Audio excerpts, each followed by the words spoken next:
బాబా పవలమ్మా పవలమ్మా పవల మీరెత్త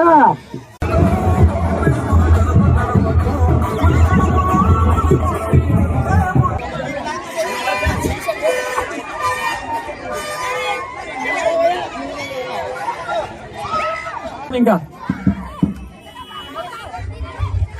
అందరం కూడా స్వాగతం పలకాలి. అదే మన అందరి తరఫున హృదయపూర్వక ధన్యవాదాలు తెలియజేస్తున్నాం.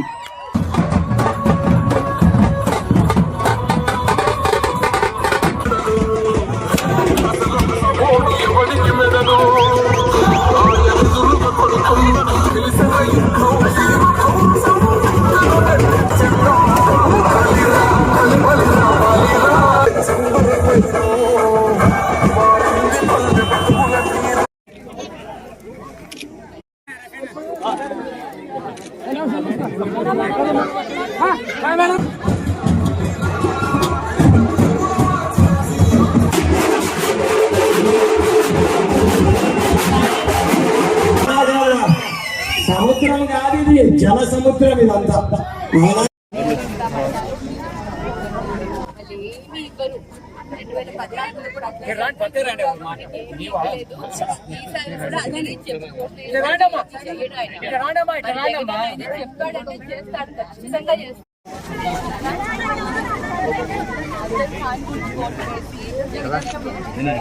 ఈరోజు ఎన్నికల సందర్భంగా పుల్లూరు గ్రామానికి రావడం జరిగింది.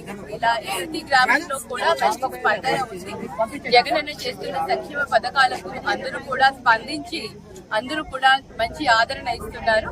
మరి ముఖ్యంగా గెలిచిన తర్వాత ప్రతి గ్రామంలో కూడా నీటి సమస్య ఎక్కువగా ఉంది. ఆ నీటి సమస్యను తప్పకుండా పరిష్కరించే విధంగా ముందుకు వెళ్తాము. ప్రతి గ్రామంలో మొట్టమొదటిగా చేసే పనియే నీటి సమస్యను పరిష్కరించడం. ప్రతి ఒక్కరికి కూడా తాగునీరు లబ్ధి పొందేలాగా ప్రతి గ్రామంలో కూడా అదే మన లక్ష్యంగా ముందుకు వెళ్తాము. అలాగే జగనన్న సంక్షేమ పథకాలన్నింటినీ కూడా కంటిన్యూ చేస్తున్నారు.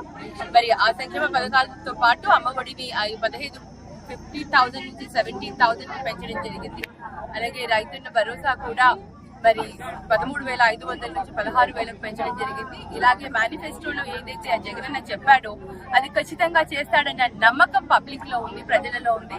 అందుకనే టీడీపీ వాళ్ళు ఎవరొచ్చి ఏం చెప్పినా కూడా వాళ్ళు నమ్మే ప్రసక్తే లేదు. ఎందుకంటే ప్రతి ఒక్కరు కూడా చూశారు 2014లో వాళ్ళు ఎటువంటి హామీలు ఇచ్చి ఏది నెరవేర్చలేదో.